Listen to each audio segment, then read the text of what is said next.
Hello. I was just wondering if I could borrow some milk.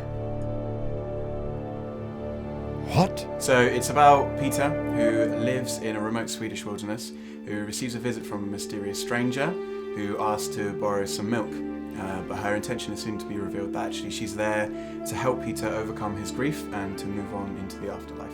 It actually started because I tried to learn Swedish, and so part of the way I thought to do that was to just sort of look into the culture a little bit, and I came across like old Swedish fairy tales and folklore stories and things like that. And I think that was what kind of sparked the idea to create this atmosphere within a film of its own. I think this film is incredibly unique in that it is an international production. It's a collaboration between two universities, the first of its kind on both the courses.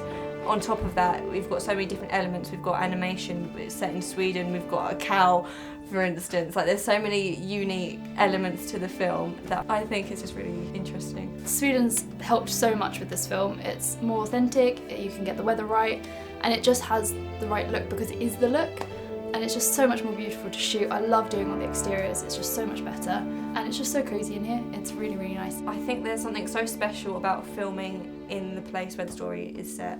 It brings a whole different atmosphere to it that we wouldn't have gotten in the UK.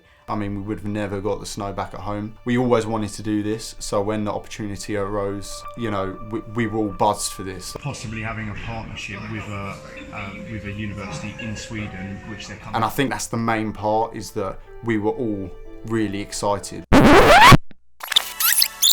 Describe how you feel in one word, go. Tired. Describe how you feel in one word. Tired. Describe how you feel in one word. Hungry.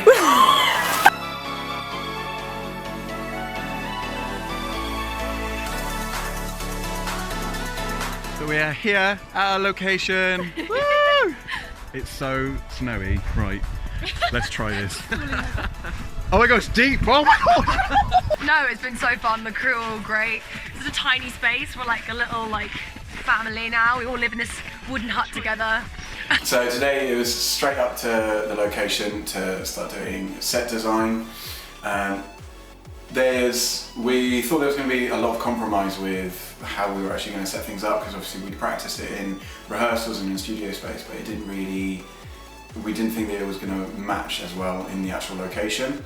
But after saying that, we realised that it's quite easy to do it how we wanted to do it. And there's some really interesting stuff in there, really nice sort of typical Swedish artifacts, I guess you say. Awesome. Only if you do the Foley sound for it.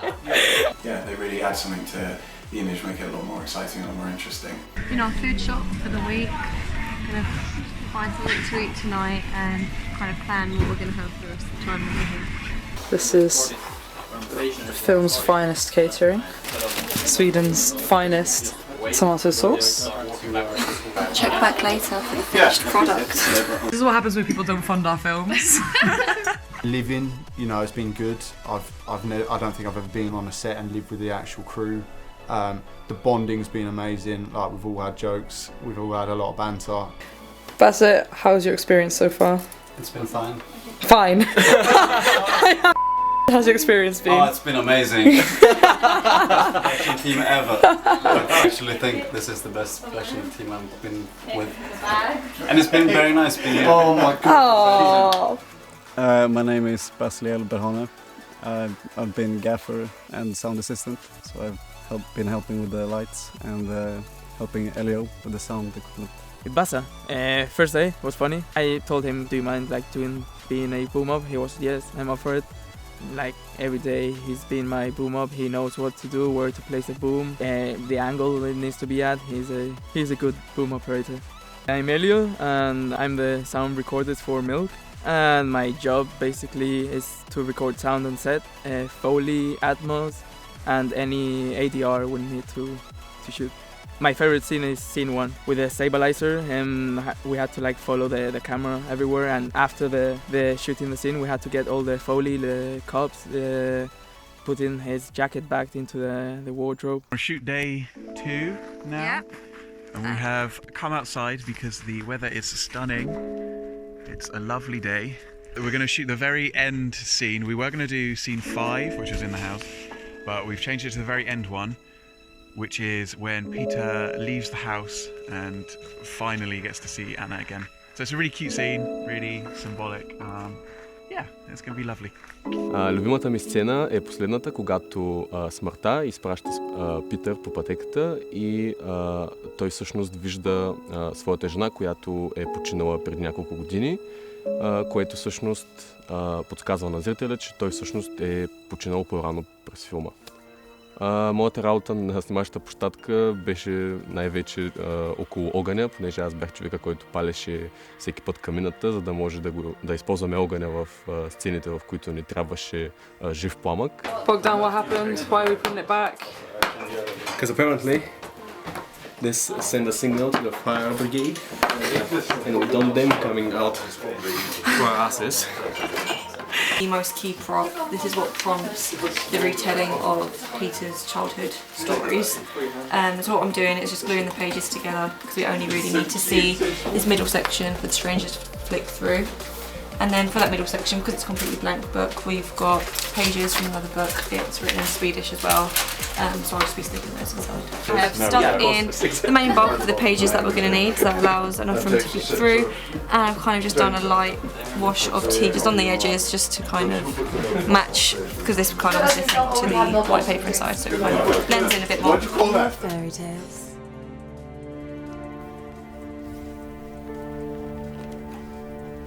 I couldn't believe it. I thought, no, I'm not going to Sweden, like you're joking. I was so excited and I'd never come to the countryside before. I've been to Stockholm, but to explore like proper rural Sweden, it was such a cool experience. And I've never acted abroad before, so this is my first film done overseas. So that was really exciting to be, flown out here and feel a bit like a movie star.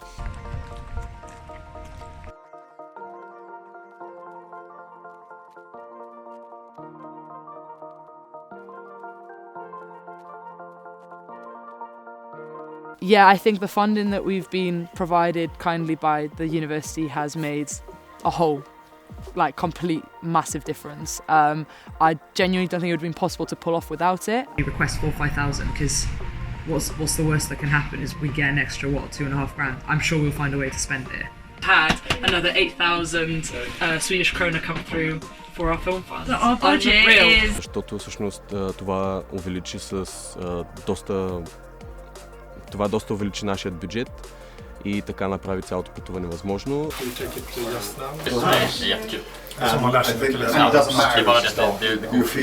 So this is the newspaper article they wrote about us yesterday. Already online. Reviewing the photos. I'm currently filming my graduate film in Sweden. Please like our Facebook page to show your support. It would be greatly appreciated by the whole crew. Swedish flag, milk glass. This is the correct settings. I'm social media. It's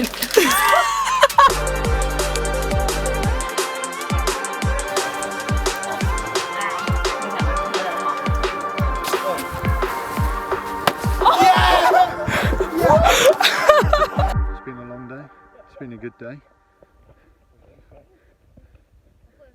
Becca hates being on camera, so here we are. Hi. How do you feel, Becca, being on camera for the first time? Not incredible, I won't lie.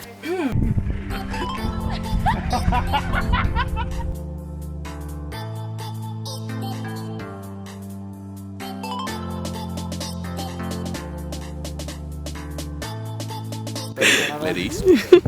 The Brits like snow a lot. They like snowball fights and sledding. Are you finding the snow? Oh, that's very dramatic. How am I finding the snow? No problem to me. Smooth over some snow. It's footprints.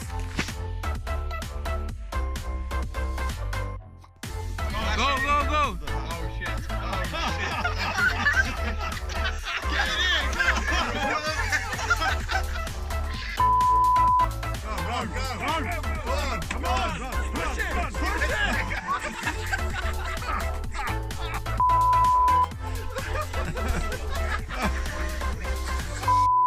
Go, go. Yes, come on, Becca. Come on, Becca. Come on. Yes, yes.